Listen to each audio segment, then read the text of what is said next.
Welcome to the Verdict Zone. Today, we're diving into a story about when family teasing crosses a serious line. Imagine this: for 5 straight years, a man opens his Christmas presents only to find they're not gifts, but part of a coordinated roast.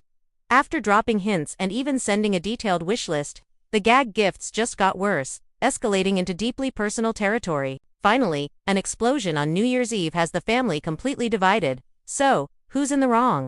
Is he just an entitled gift grubber? Or was this the final, inevitable snap after years of feeling excluded? Let's get into it. Our story begins 5 years ago, back in 2017. A family member makes a lighthearted Planet of the Apes joke. It's funny, everyone laughs, and it seems harmless enough. But then Christmas comes, and every single gift he opens is monkey-themed: monkey socks, a monkey mug, a banana-shaped pillow. He's a little disappointed, sure, but he plays along. It's a joke, right? He accepts it and moves on.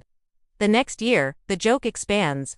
New inside jokes pop up, some teasing him about being a little chubby, others about his love for Twinkies. Christmas 2018 arrives, and now his gifts are a bizarre combination of monkey stuff and Twinkie merchandise. A plush gorilla holding a box of Twinkies. A t-shirt with a monkey eating a Twinkie. You can just imagine a shelf in his room starting to pile up with all this stuff, a museum of family jokes. By 2019, the pattern is firmly set. The gifts are repetitive, a lazy mix of the same 2 themes. The initial humor is long gone, replaced by a predictable, slightly annoying routine. He realizes this isn't going to stop on its own, so he decides to try and fix it. He pulls his mom aside and politely mentions that while the jokes were funny at first, he'd really appreciate something a little more practical this year. Her response: "Oh, you're just so hard to shop for." It's a classic deflection, but he takes it as a challenge. He decides to make it as easy as humanly possible for them. He puts together a thoughtful, diverse wish list. It has items across all price ranges, from a $10 book to a $50 gadget, complete with direct links. He sends this clear, practical list to everyone in the family group chat. Problem solved, he thinks. There's no way they can get this wrong now. But they did. Despite the crystal clear wish list, Christmas 2020 takes a sharp, uncomfortable turn. The family's new running gag is that he's single. So, what does he get? A stack of self-help books on dating, a gift card for a dating coach, and a prepaid subscription to Tinder. It's no longer just a silly joke. It's a direct commentary on his personal life, gift-trapped and placed under the tree. He's hurt, but he holds his tongue, hoping they'll eventually get the hint. Then comes 2021. And things escalate from uncomfortable to deeply inappropriate. We can't even show you the actual items, but they were related to crude, personal jokes the family had been making.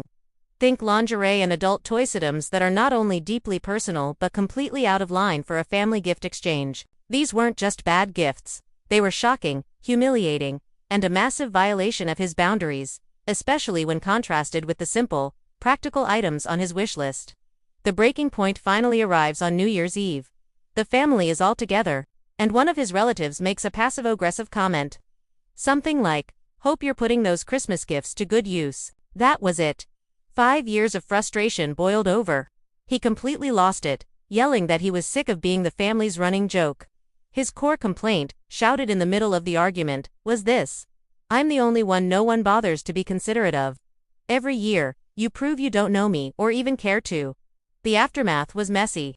The family's defense was a united front. They called him childish and entitled, saying, "You just can't take a joke." They completely dismissed his feelings. He later admitted that he shouldn't have lost his temper and screamed, but he stood by his frustration. After 5 years of being systematically ignored and mocked, wasn't his anger justified? So let's break this down. The first core issue is the single-out factor. Why was he the only one getting exclusively joke gifts, year after year? It creates a dynamic where one person is permanently cast as the family jester, which isolates them. Next, the communication breakdown. He sent a detailed wish list. Was that a clear enough signal, or should he have had a more direct, serious conversation with the whole family much earlier? Sending the list was a great non-confrontational step, but when it was ignored, a follow-up conversation might have been necessary to spell out exactly how much it was hurting him. Then there's the escalation. When does a gag gift stop being funny and become hurtful?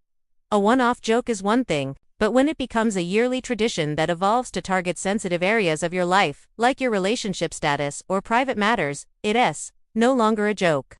It's a form of bullying. And finally, this is about thoughtfulness versus effort.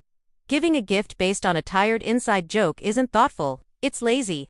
It shows you did you put any real effort into thinking about what the person would actually want or enjoy. It's the easiest possible route, valuing a cheap laugh over the recipient's feelings. So, after looking at all the evidence, our verdict is in. He is not the a-hole.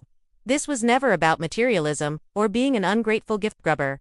This was about being seen and valued as an individual. After 5 years of being patient and even providing a clear, polite solution with his wish list, his family repeatedly chose to take the easy laugh over, showing basic consideration. His outburst wasn't childish entitlement.